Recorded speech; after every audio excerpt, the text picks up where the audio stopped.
Hey, how's it going, everybody? Welcome back to Art of Creation Homestead. We're in the kitchen at the table because we're going to talk today about something that we're excited about. Obviously, it's getting that time of year where you get a bunch of seeds, right?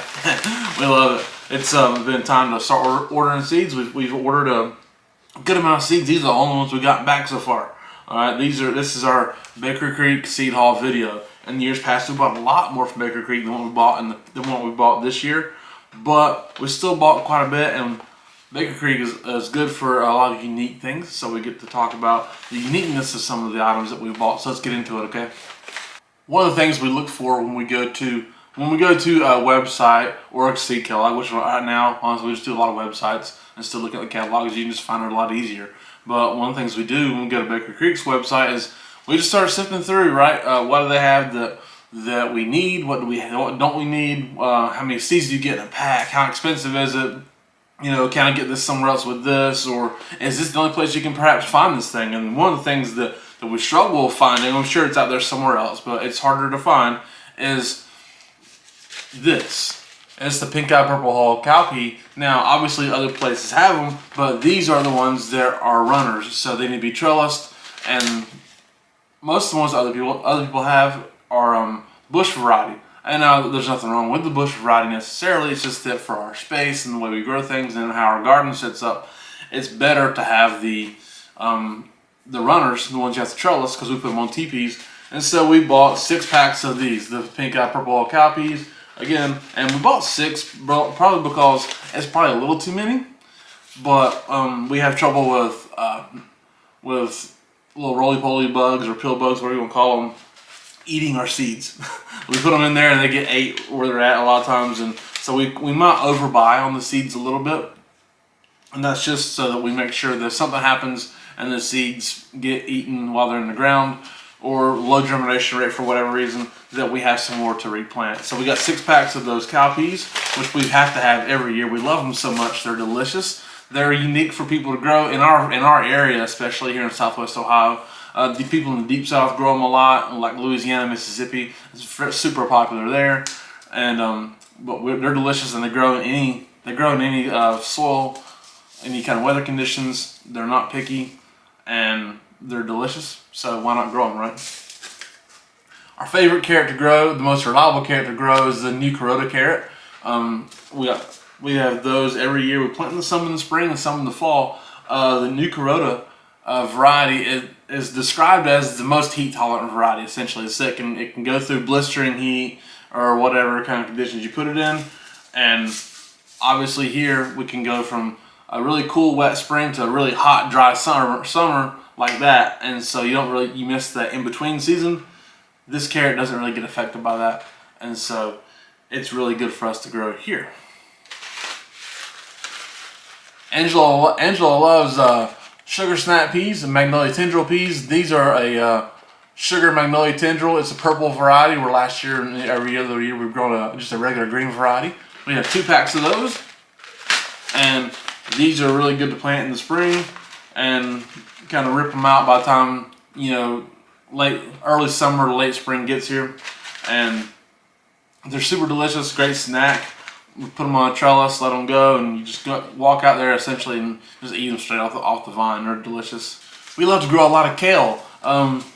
It's kind of strange. We don't eat a crazy amount of kale, but we do eat. When we do eat kale, we like to eat the Ragged Jack variety. And Baker Creek is pretty much the only place you can find it.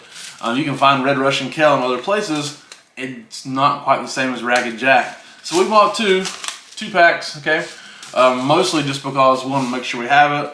It's for early spring and maybe a fall planting as well. And this is delicious. This is delicious kale, but we also buy other varieties of kale. We have a scarlet kale and a dazzling blue kale. We plant those. Maybe we'll use them. Maybe the chickens eat it. Whatever. That's part of what we do is grow food for the chickens as well. And chickens love kale, and it's very good for them. Produces some delicious eggs. So we make sure that part of what we do is we grow food for chickens as well. They love it. Also, these are great for container growing. We do a lot of container gardening, and Greenstalk, by the way, right now is having a sale. It's a buy one get one 60% off sale for all their leaf and original planters. Okay, so Greenstalk is is a great container. We have several of them. We use them, and we are an affiliate with them. So right now there's a sale: buy one get one 60% off, and then you can use our link and our code, which is our link is down below in the description. Our code is there with it as well, but it's ART10 ART10. Use that at the checkout. You'll get $10 off your purchase of a Greenstalk, and then you can also buy one get one 60% off, right? So you can get a good deal on Greenstalks and get plenty of whatever you want to grow growing in them. You can't just, it's good for everything, not just kale, but it's herbs. We've grown a lot of different things in Greenstalks, and Angela's mom grew cucumbers in them like crazy last year. Super productive. Well, the Greenstalks are a super productive way of growing food and saving space at the same time. So again, use our link and code, get yourself $10 off of Greenstalk. Hey, anytime you order from Baker Creek, you get free seeds. So this year, our free seed varieties, they sent 2 packs. That goes, you get more and more as you order more. We only got 2 free seeds, and one of them is a Japanese wasabi, which we probably will never grow, but it seems super interesting. And another one is one we got last year too, is a super hot pepper. It's described on the back. It's a blazing hot, blunt little 3.5-inch fruits that ripen to a brilliant orange yellow. Vicious heat, complex fruity flavor. I will not plant that. Last year I told my brother I would send it to him because he likes heat. He likes vicious heat. I totally forgot to send it to him. So hey, which I doubt he watches this, but hey, if you are watching, maybe I'll send you this one if I remember. But they seem really interesting, but it's just not for us. At least I didn't pay for it. Hey, we love to grow popcorn. We love to grow popcorn. It's a kind of unique thing to grow, obviously, and people here especially don't grow it. We've always grown a strawberry variety of popcorn, which is like it produces a little bitty ear, little round ear, and of red popcorn. And we've always grown mini blue. This year we're going to grow mini blue again. Beautiful, beautiful little jewels on that small ear. And we're going to grow mini pink. So really beautiful, beautiful food. We love to grow beautiful food as well. It's kind of fascinating, it's unique, and it gives you something to enjoy the aesthetics of it as well as the actual production of it. And really there's not really a more beautiful thing sometimes than those little bitty jewels on top of those ears of popcorn. So that's really fun to grow, and they're pretty productive as well. Also, honestly, it's really hard to find your own organic snacks. You can find them, but they're kind of pricey for what they are. We're going to have our own organic snacks in the garden. We love to grow okra. We don't grow it every year, but it's a lot of fun to grow. And this variety is one of 2 that we'll be growing. It's Jing Orange. We grew it a few years ago. It was super productive.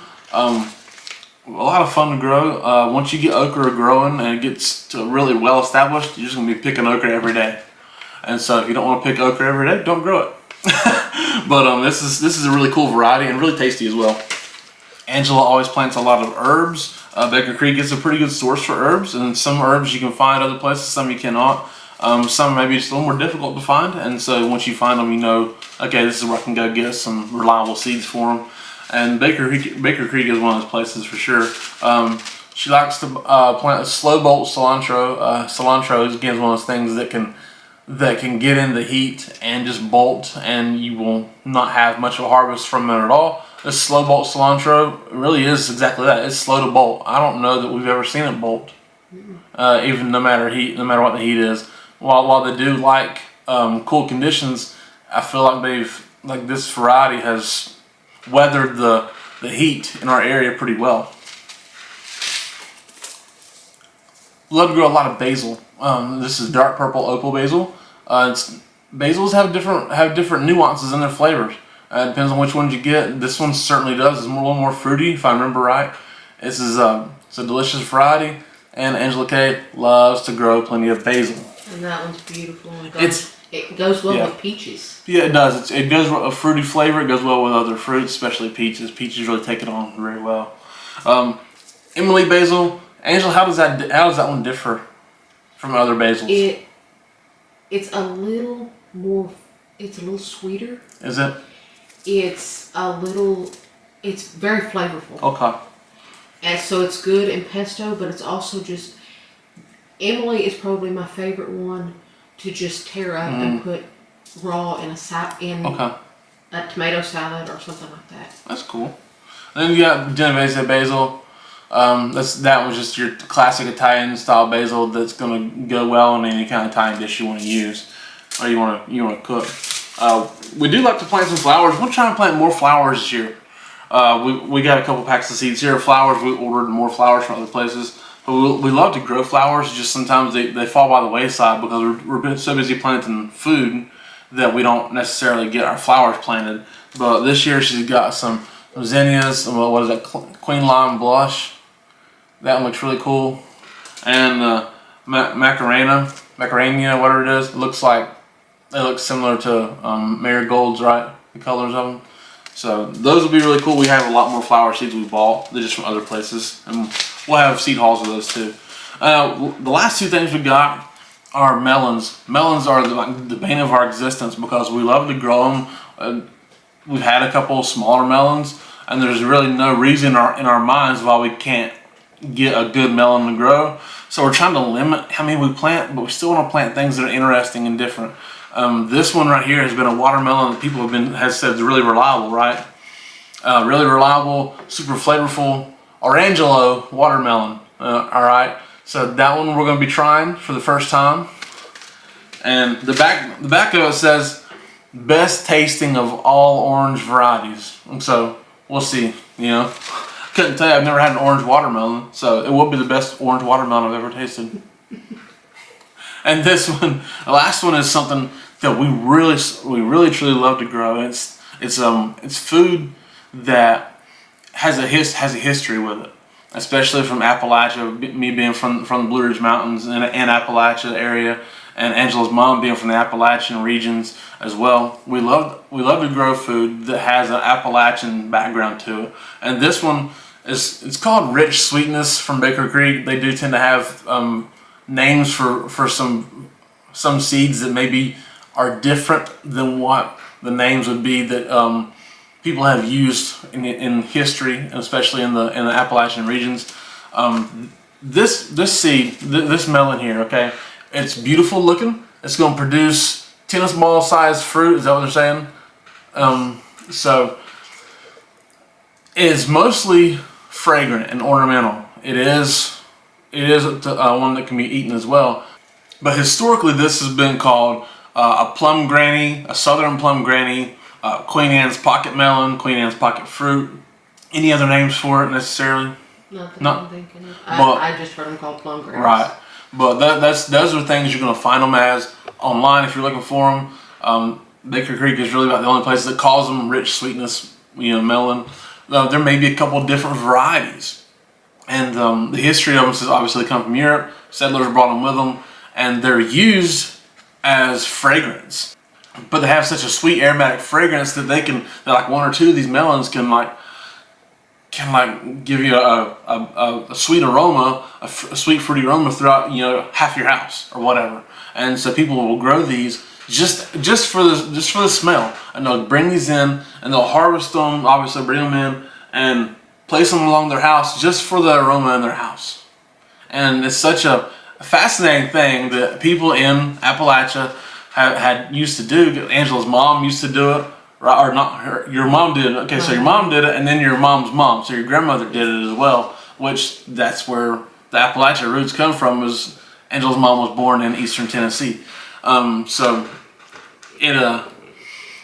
it's something that is extraordinarily interesting, and they're pretty dang beautiful. Honestly, look, they're really pretty. Yes. And so they trellis, is that what you have to trellis them? You don't have to, but they're small. Best if you trellis. It says the fruit only weighs about 1/4 pound, so they're real small, but they're beautiful. They can be trellised. It's just a fascinating thing that we want to try our hands at, and this is something that we're looking forward to. And it's one of those things, honestly, sometimes you just grow stuff because it sounds fun. It don't have to be the most productive thing. It don't have to be the best flavored thing. It don't have to be the one thing that you're gonna have 100 pounds of to last you throughout the entire year. It can just be something that you just get enjoyment from, because the garden is is a place that you can get enjoyment from. Yes, you can get production, you can get nourishment, and you can connect to God in a special way in the garden. But one of those ways you can connect to God is that you just grow beautiful things that He's created. That it's just fun, and if you get some benefit from it, so from it's different, whatever. But a unique picture opportunity is always a fun thing as well. And so we take, and this will be that we take pictures of our chickens, of our eggs, of our food, flowers, and you have those in your phone now, right? You have those in your phone, and you can remember, hey, 3 years ago, remember when we grew that? Remember how fun that was? And you can kind of have that memory. And this is one of those things that we're going to do like that this year. We're going to have a lot of fun with it. Angela just said that her mom and her grandmother both just used to let them grow up the corn. Like they'd plant them around the corn, and they would grow up the corn, and they can harvest them basically off the side of the corn that way. So that's kind of an interesting way too. Which I could see that working. Be a well fertilized area for corn and for that, but it would work. So this is our Baker Creek seed haul for this year. It's smaller than ever probably, even though there's still a good amount of seeds here. But Baker Creek is a viable option for a lot of things. Just there's some things anymore that we need from other places that they don't necessarily have because of just the nature of their business model and the nature of what we grow. We got more seed hauls coming. So thank you guys so much for watching. We do appreciate it. Again, my name is Jason. That's Angela Kale. It's Art of Creation Homestead. We love y'all. God bless you and goodbye.